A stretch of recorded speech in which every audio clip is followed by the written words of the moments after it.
Punya uang untuk ini. Saya jawab itu dengan air mata. Karena saya tahu orang tua saya ketika bertanya seperti itu, mereka tidak punya uang untuk bantu saya. Karena untuk bangun properti ini, itu bukan uang sedikit. Saya jawab, saya bilang saya minta doanya. Doakan saya, insya Allah semua jalan ini barang. Alhamdulillah ketika saya bangun rumah pertama, orang langsung berminat untuk ambil. Dari uang itulah yang saya bisa bangun rumah berikutnya dan seterusnya sampai selesai 9 unit itu.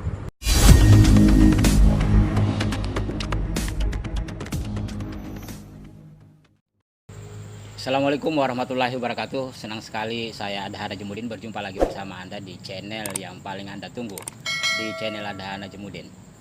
Malam ini kita akan ngobrol bicara tentang bisnis properti atau bisnis perumahan. Nah, yang menarik itu saya bertemu dengan salah seorang pegawai negeri sipil di Kementerian Agama. Beliau adalah sahabat saya, Dr. Munim Godal. Siap, terima Assalamualaikum warahmatullahi wabarakatuh. Waalaikumsalam warahmatullahi wabarakatuh. Bang Adha. Apa kabar ini? Baik, alhamdulillah. Saya sangat tertarik sekali.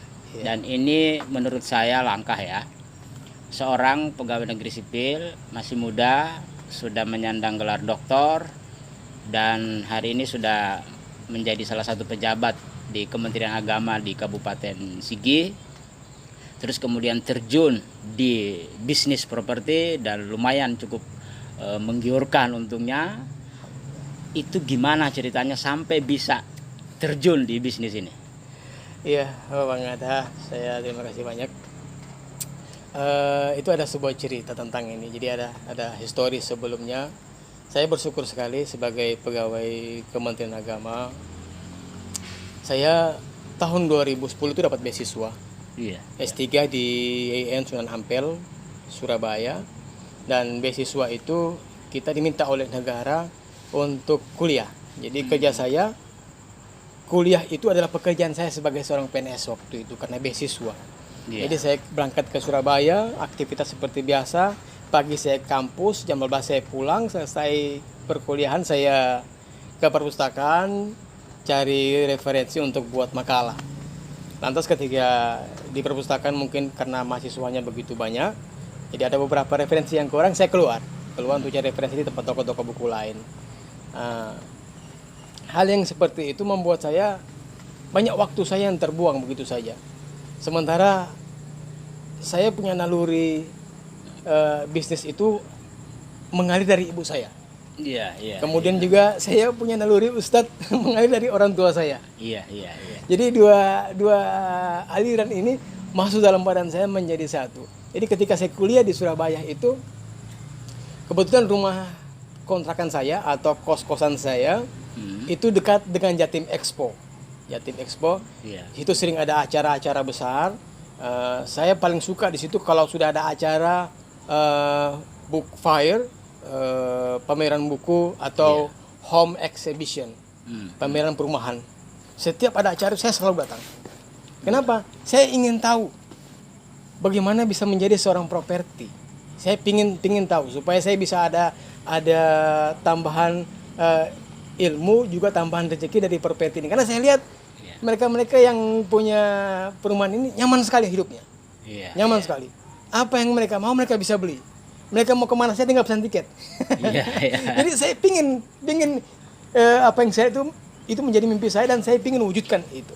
Alhamdulillah dengan saya di Surabaya, ketika kuliah juga saya manfaatkan untuk belajar. Setelah selesai kita buat makalah, saya coba buka bagaimana membuat sebuah bangunan, butuh biaya berapa, kemudian bagaimana caranya. Kalau kita nggak punya modal, bagaimana caranya? Iya.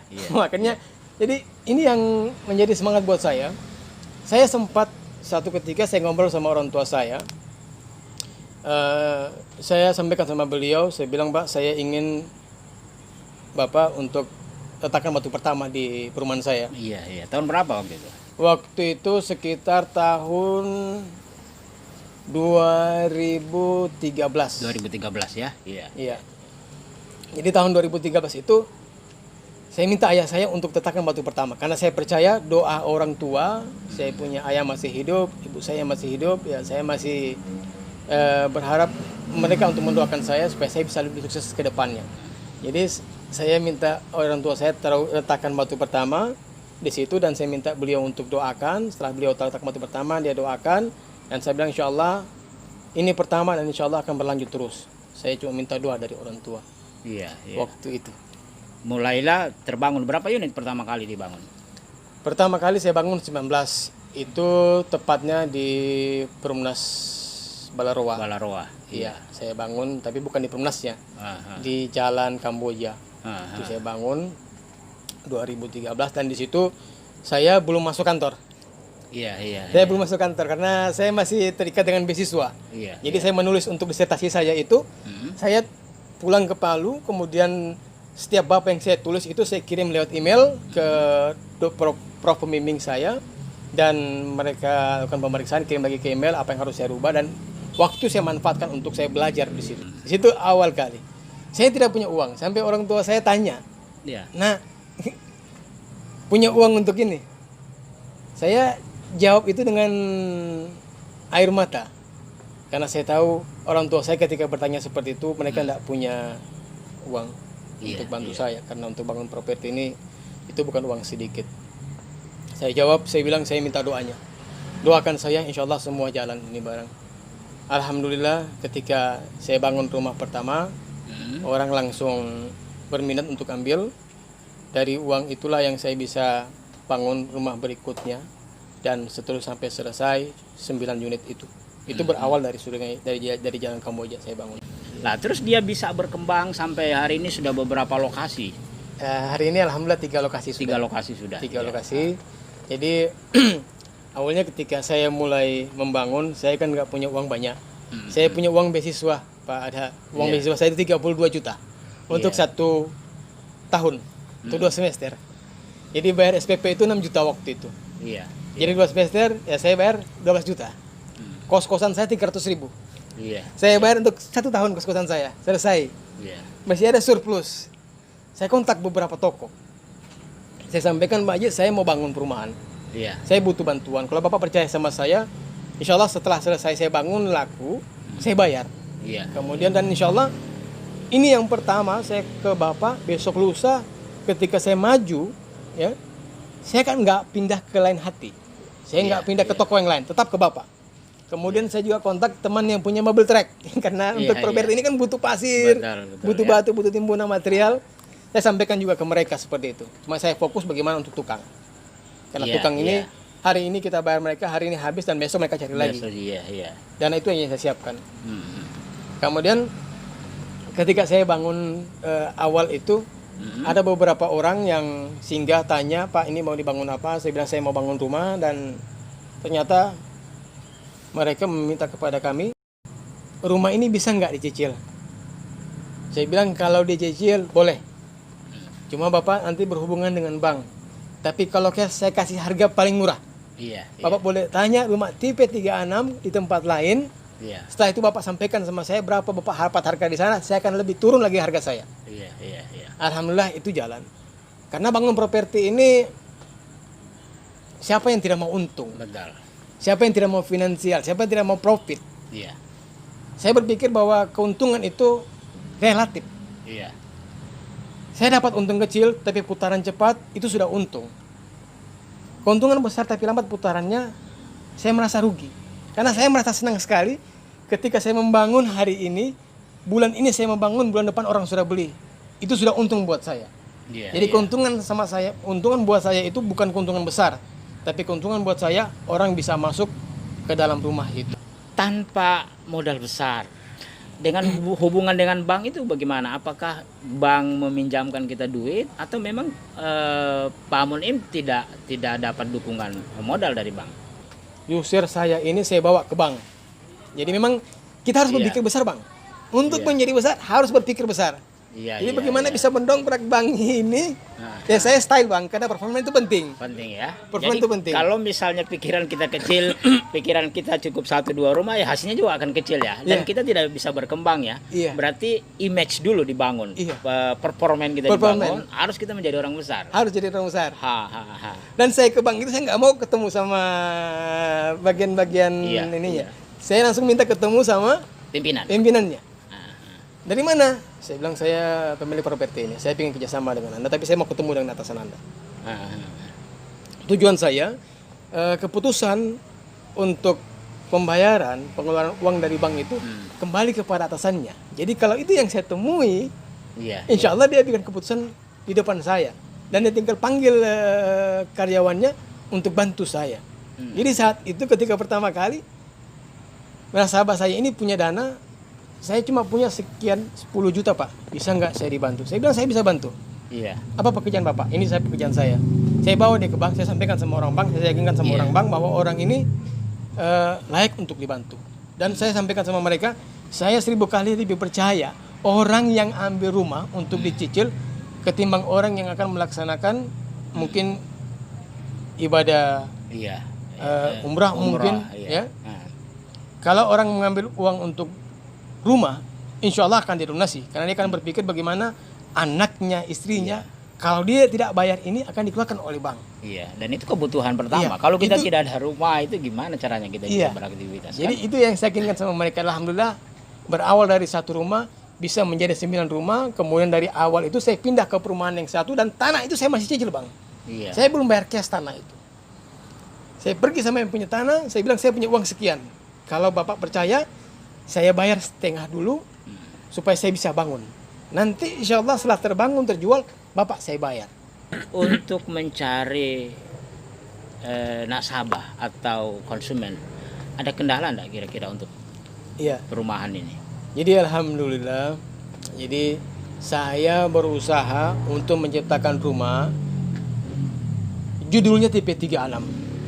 Tapi rasanya tipe 40. Iya, iya, iya. Jadi saya mencoba membongkar pemikiran user-user yang datang ketika mereka berkunjung ke satu perumahan lain, dia melihat di situ ada tipe 36, dia masuk ke dalam, kemudian setelah itu dia kembali pergi ke perumahan saya sebut ini adalah tipe 36, mereka kaget. Pak, ini bukan tipe 36, Pak, ini tipe 36 plus, Pak, ini besar. Itu kelebihan saya. Saya membesarkan tipe 36 itu menjadi 36 plus. Iya, iya. Sehingga mereka ketika mengeluarkan uang, betul harga tipe 36 ini harganya kecil. Tapi yang saya mau itu ada kepuasan dari user saya ketika membeli rumah itu. Iya, Jadi iya. rumahnya tipe 36, tapi rasanya tipe 40. Jadi mereka sama saja beli Avanza dapat Innova. Ini dapat Innova ya. Itu yang saya terapkan. Luar biasa. Saya masukkan ke pemikiran mereka. Ini trik-trik bisnis yang menurut saya perlu juga untuk kita terapkan di trik-trik bisnis lain ya. Nah, sekarang sebagai pegawai negeri sipil, apalagi sebagai pejabat di KTU, apakah tidak mengganggu kinerja di aparatur sipil negara di satu sisi sebagai orang yang pelaku usaha bisnis di bidang properti? Baik. Emang kalau dengar seperti itu kan kita agak bingung. Biasanya properti itu ya kita harus fokus ke situ. Yang pertama kita harus siapkan tenaga admin, kemudian mandor untuk mengawasi itu, kemudian arsitek, kemudian sekretaris, kemudian bendahara dan seterusnya. Iya. Saya tidak pakai itu bang. Iya. Saya tidak pakai itu. Saya ketika tahun 2013 masih ada waktu saya untuk studi itu, kontrak saya untuk studi S3 kemarin, itu saya manfaatkan betul. Karena saya sadar sekali setelah saya wisuda, saya sudah tidak bisa lagi turun ke lapangan. Pagi, siang, sore, nggak bisa saya 24 jam di situ. Dan harus kembali ke kantor. Dan harus kembali ke kantor. Dan itu sangat mengganggu bang. Sangat mengganggu. Jadi bagaimana caranya? 2013 ketika saya awal mula, itu semua saya catat. Satu sak semen, berapa panjang pondasi. Iya, iya. Ya. Iya. Satu trek mobil atau trek pasir itu Iya. bisa dipakai untuk berapa pondasi kalau ukuran tipe 36. Tipe 36. Untuk susun bata itu ada berapa banyak bata yang diperlukan. Iya. Satu sak semen berapa bata yang naik. Itu sudah saya tulis semuanya.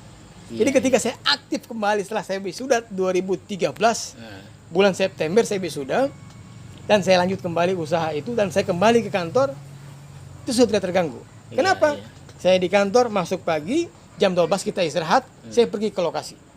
Iya, iya, Nah, iya. dan yang perlu catat bahwa teman-teman ya, pekerja saya sebut sebagai teman-teman saya, juga sebagai saudara saya cuma minta sama mereka, tolong jujur, kalau ada yang kamu inginkan minta sama saya, Iya. jangan bohongi saya.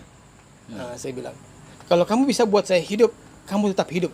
Iya. Artinya, kalau usaha saya ini jalan, kamu akan terus jalan sama saya. Karena pola saya, hari ini kamu selesaikan pekerjaan, hari ini saya bayar. Jam 12 kamu selesaikan, jam 12 malam saya bayar. Iya, iya. Itu yang saya komit sama mereka. Jadi saya minta jujur. Bayarlah upahnya sebelum kering keringatnya, Iya. kira-kira gitu ya. Jadi mereka itu kalau sudah saya sampaikan seperti itu, mereka senang sekali. Dan saya miliki tukang, dia sekaligus juga yang kontrol. Jadi dia tukang, dia juga kontrol. Saya cuma minta satu, kalau mau sukses, kita sukses sama-sama. Saya minta jujur dengan saya. Bagaimana kompetisi dengan para pelaku usaha lain di bidang properti? Saya menggunakan beberapa marketing, dan marketing saya itu saya berikan apresiasi lewat dana yang tidak kecil. Iya, iya. Jadi kalau mungkin yang lain kasihnya 2 apel, Iya, ya, iya. saya nggak enak mau sebut nominal. Iya, iya, iya, iya, iya. Kalau mungkin yang lain kasihnya 2 apel, saya kasih 5 apel. Iya, iya, iya. I take you 5. Untuk yang Iya. Dapatkan pembeli buat saya, pembeli ya. saya kasih 5 apel. Iya, Karena saya iya, tahu iya, iya. Anda dapat 2 apel dari tempat lain. Iya, iya. Itu sudah umum. Saya kasih 5 apel. Sehingga mereka itu berusaha untuk mencari user buat saya, supaya mereka bisa dapat 5 apel. Dan sistem saya, hari ini mereka bayar, hari ini juga saya serahkan ini 5 apel buat Anda. Iya, iya. Sehingga mereka semangat sekali. Iya, iya. Bahkan kemarin 2018 itu, seminggu sebelum musibah kita 28 itu, saya pencairan. Dan subhanallah, hari Senin pencairan, hari Senin saya transfer, hari Jumat musibah, hari Kamis saya punya marketing ini masih dialog dengan saya. Hari Jumat saudara lagi. Masya Dan dia, Allah, semoga Allah Amin. ampuni segala dosa-dosa saya. Itu luar biasa ya. Ini ternyata ada trik-trik. Sahabat, ini kalau murni pebisnis, ini tidak akan dikeluarkan ini ilmu-ilmunya ini, karena ini ilmu akan sangat bermanfaat. Tapi itulah di satu sisi beliau ini seorang pendakwah juga, makanya dipadukan ilmu ekonomi, ilmu dakwah, ya ilmu agama, jadi dipadukan menjadi satu kesatuan sehingga kemudian berjalan mulus. Ini yang menurut saya luar biasa. Plus lah untuk sahabat ini. Nah, ke depan kira-kira target itu berapa ratus unit yang mau dibangun? Iya, itu mimpi kita. Mimpi, iya. Semua teman-teman pemain properti itu semua menginginkan seperti itu. Saya ketika membangun sebuah tempat, saya tidak mau beli di tempat yang lain. Jadi saya tidak mau berspekulasi. Jadi kalau teman-teman lain ketika dapat satu tempat, dia bangun tempat itu belum selesai, dia beli lagi tempat yang lain. Nah, kemudian ketika dia beli tempat yang lain, otomatis dana yang untuk membangun ini keseret ke sini. Iya. Nah, itu yang bikin mereka banyak collab. Yang bikin mereka banyak hancur. Tapi pola saya, ya, ketika saya beli satu tempat, saya bangun tempat itu sampai full. Setelah selesai full, saya pindah lagi ke tempat yang lain. Iya. Pola itu juga saya lakukan. Jadi saya tidak berani mau spekulasi. Kebetulan saya bangun tempat ini belum selesai, ada orang jual tanah murah, saya bilang saya tidak seperti itu. Jadi saya tetap konsisten, dan insya Allah ke depannya ada satu lokasi yang saya lagi minat untuk bisa bangun di situ, kurang lebih 50 unit. 50 unit luar 50. biasa. Saya ya. mohon doanya, insya Allah saya bisa masuk ke tahap yang keempat. Amin, amin, Untuk itu. amin. Dan mulai perumahan saya semua sama, Bang. Semua sama Semua ya. sama, seperti di gambar ini. Iya, iya. Sama semuanya. Namanya tipe 36, tapi sebetulnya rasanya rasa tipe 40. 40. Iya. Jadi kalau beli Avanza, saya kasih Innova. Iya, iya. Jadi harga Avanza saya kasih Innova. Iya. Sebenarnya ini trade yang tidak perlu kita buka. Itu dari sisi untung tetap ada untungnya ya. Keuntungan itu relatif, Bang. Keuntungan relatif. Saya ketika membangun dapat keuntungan 10 atau 20 juta, itu sudah untung, Bang. Iya, iya. Jangankan saya bangun saja, modal saya nggak kembali, orang doakan itu sudah untung buat saya. Iya. Karena saya tahu saya bisa maju seperti saat ini, bisa punya perumahan ini karena doa orang. Dua orang. Iya. Doa orang, doa sahabat-sahabat saya, doa keluarga saya, doa semuanya. Iya. Dan siapapun yang saya ketemu, saya minta doa mereka. Doakan saya. Karena saya tahu di sambil usaha kita kerja keras, di situ perlu doa. Doa, iya. Tidak cukup hanya dengan usaha. Tidak cukup. Ya. Tidak cukup hanya dengan ikhtiar, tapi harus ada doa. Harus ada doa. Iya. Nah, itu luar biasa. Target ke depan 50 unit. Ini kalau dihitung-hitung, kalau keuntungannya paling sedikit 60 juta, 6 kali 50, ini 3 miliar. Luar biasa ini. Bisa jadi miliar lagi ini. Amin. Tapi iya. Oh, gimana? Tapi memang Bang, bermain properti ini, kalau saya pribadi, saya kurang hobi mengoleksi hal-hal yang mewah. Saya lebih suka yang sederhana, jadi nggak suka saya beberapa kawan-kawan di dealer mobil menawarkan kendaraan-kendaraan yang agak mewah-mewah. Saya lebih suka pakai kendaraan yang biasa. Kemudian juga ya seperti biasa. Bagaimana saya sebelum memiliki itu ya saya biasa. Karena dengan kebiasaan begitu kita makin tidak ada jarak. Tapi kalau saya sudah mengganti performance saya, itu membuat jarak saya dengan konsumen, dengan sahabat-sahabat, dengan masyarakat. Apalagi sebagai pegawai negeri sipil, sebagai pelayan masalahnya. Ya, satu sisi kami sebagai pegawai negeri sipil, tugas kami di masyarakat melayani mereka. Tapi kalau performance kita terlalu wah, masyarakat tuh ngeri mau dekat sama kita. Iya. Tapi kita profilnya low profil dengan mereka, say hello, salam, layani mereka dengan baik, dengan ikhlas. Saya kira hubungan itu tetap terjalin dan ini rahasia juga ini Bang.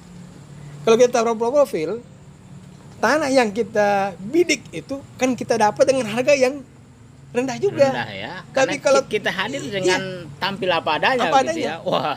Tapi kalau kita menunjukkan tampilan yang fantastis, ya, HP lain, rokok lain, mobil lain, asisten lain, ini dan segala macam, harga tanah itu akan naik. Menjadi mahal jadi. Ketika harga tanah mahal, kita nggak bisa jual rumah tipe 3. Kita harus jual rumah mahal. Nah, rumah mahal ini putarnya lambat. Tapi sekali masuk itu langsung kenyang. Memang besar ya. Sekali masuk langsung besar. Iya, ini luar biasa. Tamu saya malam ini menurut saya telah memberikan banyak edukasi terhadap kita, terutama bagi para pelaku usaha di bidang properti. Ini adrenalin para pelaku usaha di bidang properti itu memang salah satunya itu diuji dengan beberapa tantangan yang besar ke depannya. Betul, Bang. Nah, kira-kira itulah bincang-bincang saya dengan Pak Dr. Munim Godal. Saya sedikit mau menyinggung nih, mau tanya nih. Setahu saya Pak Godal itu hampir semuanya menjadi ustadz. Ya, ayah Pak Munim juga itu pernah menjadi Kakanwil, pernah menjadi pejabat di Istain atau Karamapalu. Hampir rata-rata menjadi ustadz, tapi kemudian memilih salah satu jurusan yang berbeda dengan latar belakang keluarga yang lain. Itu gimana di kalangan keluarga? Iya, emang ketika pertama saya masuk ke dunia properti, tidak ada yang menyangka. Bahkan mereka berpikir dia tidak bisa. Dan sifat saya, Bang, ketika orang katakan saya tidak bisa, saya akan perlihatkan bahwa saya itu bisa. Iya. Saya akan perlihatkan bahwa saya itu bisa. Memang di keluarga kami Godal itu rata-rata semua kiai. Iya. Semua kiai. Jadi kalau bicara masalah agama, ya, kemudian acara-acara seremoni tentang agama, kami paling depan. Yeah. Insya Allah kami paling depan. Tapi ketika menyebut salah satu pemain properti, itu nggak ada yang menyangka. Jadi saya di sini mencoba untuk menghilangkan image itu. Yeah. Saya berpikir kalau dia anak seorang pengusaha besar, kemudian punya anak juga pengusaha besar, itu hal biasa, Bang. Hal biasa. Tidak heran. Tidak heran. Ya? Biasa itu. Tapi kalau dia anak seorang kiai menjadi seorang pengusaha, menjadi seorang prophet, itu yang luar biasa. Nah, ini yang saya ciptakan. Jadi saya sadar betul bahwa tidak selamanya orang yang dianggap tidak bisa itu tidak bisa. Ternyata itu bisa. Saya buktikan bahwa saya sendiri dalam keluarga itu yang bermain di dunia properti. Properti. Alhamdulillah. Dan juga ini tidak lepas dari doa orang tua saya. Tua ya. Peran orang tua itu sangat luar biasa, iya, terutama doanya. Doa orang tua. Kebetulan saya punya orang tua, 2 bapak saya, Pak. Iya. 2 ibu saya. Oh, itu iya. Kok bisa? Iya, karena ibu mertua saya. Oh, iya saya. Ibu. Saya kira masih bujang tadi. Saya berpikir ini masih bujang, umur 40 tahun, sudah dokter, punya rumah, punya bisnis properti, pegawai negeri sipil. Ini pasti gajinya nggak dikorek-korek nih. Ini pasti. Jadi ya baik. Sebagai closing akhir untuk sahabat-sahabat di channel YouTube ada itu, mungkin ada hal-hal yang paling spesifik mau diberikan. Iya. Saya kira kita ketika punya sesuatu atau ada sebuah keinginan, kalau itu terbentur dengan masalah keuangan, jangan kita berhenti. Karena kalau saya juga berpikir seperti itu kemarin, saya nggak punya properti. Tapi kita coba buka pemikiran kita, Bapak, apa yang Allah kasih sama hamba yang punya properti itu, orang yang sukses itu, juga sama yang Allah kasih sama kita. Cuma pertanyaan, mau nggak kita kembangkan pemikiran kita? Yeah. Bagaimana dengan dana yang terbatas atau katakanlah kita punya dana minus? Bagaimana bisa punya properti? Duit, berbuat. Kita buat, setelah kita buat, insya Allah orang akan menilai apa yang kita buat itu. Dan insya Allah istiqamah bisa sukses. Iya, luar biasa ya. Siap. Jadi jangan mundur hanya karena urusan duit. Urusan duit itu kira-kira urusan kesekian ya. Yang penting ada dulu idenya, ada gagasannya, sehingga kemudian kita bisa menciptakan jalan. Ada jalan keluar. Duit nyusul, kira-kira begitu. Duit nyusul. Ya. Baik, sahabat, itulah bincang-bincang saya dengan sahabat Munim. Kita doakan mudah-mudahan sahabat Munim tetap eksis. Terima kasih. Kita jumpa lagi di channel dan isu yang berbeda. Assalamualaikum warahmatullahi wabarakatuh. Waalaikumsalam warahmatullahi wabarakatuh.